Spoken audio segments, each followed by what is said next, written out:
بسم اللہ الرحمن الرحیم۔ ہماری تاریخ میں بہت بڑا خوبصورت نام عبداللہ بن زید رحمۃ اللہ علیہ کا ہے۔ آپ نے ساری زندگی نکاح نہیں کیا، جوانی گزر گئی، بڑھاپا آیا۔ ایک دن بیٹھے حدیث مبارکہ پڑھ رہے تھے تو اس میں نبی کریم صلی اللہ علیہ وسلم کا فرمان پڑھا، جس کا مفہوم یہ تھا کہ جنت میں کوئی اکیلا نہیں ہوگا جو نکاح کی عمر میں نہیں پہنچا، یا پہنچا بھی تو کسی وجہ سے نہیں ہوا اور وہ مسلمان ہی مرا، تو اللہ مسلمان مردوں اور عورتوں کا جنت میں آپس میں نکاح کرا دے گا۔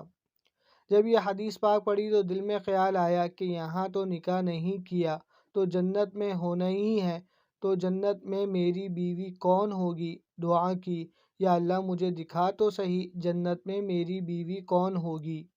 پہلی رات دعا قبول نہیں ہوئی، دوسری رات بھی دعا قبول نہیں ہوئی، تیسری رات دعا قبول ہو گئی۔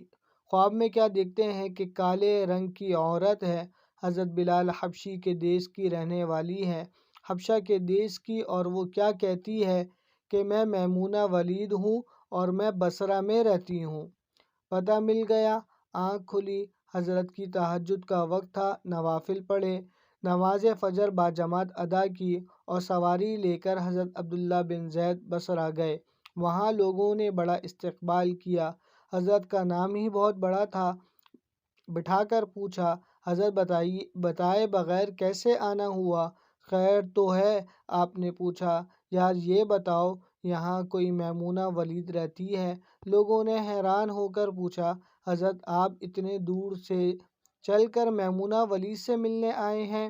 آپ نے فرمایا، کیوں، اس سے کوئی نہیں مل سکتا؟ نہیں حضور، وہ تو دیوانی ہے، لوگ اسے پتھر مارتے ہیں۔ حضور نے پوچھا، کیوں مارتے ہیں؟ حضور کام ہی ایسے کرتی ہے، کوئی رو رہا ہو تو اسے دیکھ کر ہنسنے لگتی ہے، اور کوئی ہنس رہا ہو تو رونا شروع کر دیتی ہے، اور وہ اجرت پر پیسے لے کر لوگوں کی بکریاں چراتی ہے۔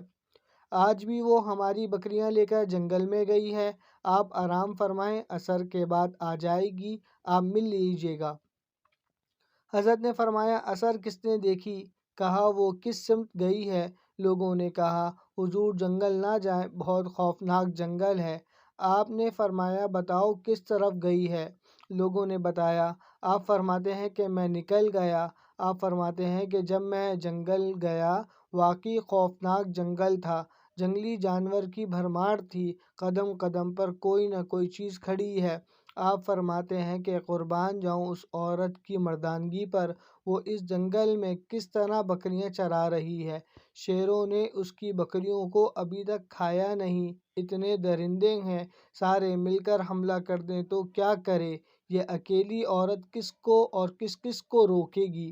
آپ فرماتے ہیں کہ وہ جگہ جہاں لوگوں نے مجھے بتائی تھی، میں وہاں پہنچ گیا۔ جب میں وہاں پہنچا تو منظر دیکھ کر میں حیران رہ گیا۔ دو حیران کر دینے والے منظر تھے۔ پہلا، میمونہ ولید بکریاں نہیں چرا رہی تھی، بلکہ اس جنگل میں جائے نماز بچھا کر نوافل پڑھ رہی تھی۔ پر بکریاں چرانا تو بہانہ تھا، یہ تو بہانہ تھا کنارہ کشی کا۔ لوگ یہی سمجھتے تھے میمونہ سارا دن بکریاں چراتی ہے، لیکن میمونہ بکریاں نہیں چرا رہی تھی۔ دوسرا کیا دیکھا کہ میمونہ تو نماز پڑھ رہی ہے، پھر بکریاں کون چرا رہا ہے؟ بکریاں تو ایک جگہ نہیں رکتی، کہیں ادھر جاتی ہیں، کہیں ادھر جاتی ہیں۔ آپ فرماتے ہیں کہ میمونہ نماز پڑھ رہی تھی اور شیر بکریاں چرا رہے ہیں۔ بکریاں چر رہی ہیں، شیر ان کے ارد گرد گھوم رہے ہیں۔ اگر کوئی بکری بھاگتی ہے، اس کی فطرت ہے شرارت کرنا، تو شیر اسے پکڑ کر واپس لے آتا ہے، لیکن کہتا کچھ نہیں۔ آپ فرماتے ہیں، میں حیران و پریشان کھڑا تھا کہ یہ کیسے ہو گیا ہے، یہ فطرت کیسے بدل گئی؟ لوگ کہتے ہیں فطرت نہیں بدلتی، یہ شیروں اور بکریوں میں یاری کیسے ہو گئی؟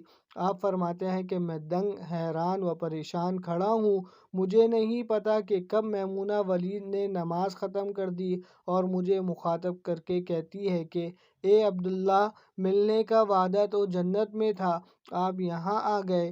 آپ فرماتے ہیں، میں حیران رہ گیا، اس سے پہلے تو ملاقات بھی نہیں ہوئی تو حضرت میمونہ ولید کو میرا نام کیسے پتہ چل گیا؟ تو آپ فرماتے ہیں کہ میں نے حضرت میمونہ ولید سے سوال کیا، اس سے پہلے ہم ملے نہیں، ملاقات نہیں ہوئی ہماری، تو میرا نام کیسے پتہ چلا آپ کو؟ تو جواب کیا ملا؟ حضرت میمونہ ولید فرماتی ہیں، عبداللہ، جس اللہ نے رات کو تجھے میرے بارے میں بتایا ہے، اسی اللہ نے مجھے آپ کے بارے میں بتایا ہے۔ آپ فرماتے ہیں کہ جس چیز نے مجھے سب سے زیادہ حیران کیا وہ یہ تھا کہ یہ فطرت کیسے بدلی۔ میں نے حضرت میمونہ ولید سے پوچھا، آپ یہ تو بتاؤ، یہ شیروں نے بکریوں کے ساتھ یاری کیسی کر لی؟ یہ تو غذا ہے ان کی، اگر شیر بکریوں کے ساتھ یاری لگائے گا تو کیا کھائے گا؟ یہ معاملہ کیسے ہو گیا؟ حضرت میمونہ نے شاندار جواب دیا، جب سے میں نے رب سے صلح کر لی ہے، اس دن سے ان شیروں نے میری بکریوں کے ساتھ صلح کر لی ہے۔ سبق یہ حاصل ہوا کہ ہم سب بھی صلح کر لیں، یاری لگا لیں، کہیں دیر نہ ہو جائے، رب کے ساتھ اپنا تعلق مضبوط کر لیں۔ کتنے سال گزر گئے، ہم نے کوئی اللہ کی بات مانی، لیکن وہ کھلا بھی رہا ہے، پلا بھی رہا ہے، دکھا بھی رہا ہے، سنا بھی رہا ہے، سلا بھی رہا ہے، جگا بھی رہا ہے۔ اللہ کی طرف پلٹیں، اسے پالیں، یہی اصل حقیقی کامیابی ہے۔ وآخر دعوانا ان الحمد للہ رب العالمین۔ اگر آپ کو ہماری ویڈیو اچھی لگی ہے تو ہمارے چینل کو سبسکرائب کریں اور بیل کے بٹن کو پریس کریں تاکہ ہر آنے والی ویڈیو آپ کو بر وقت مل سکے۔ جزاک اللہ خیرہ۔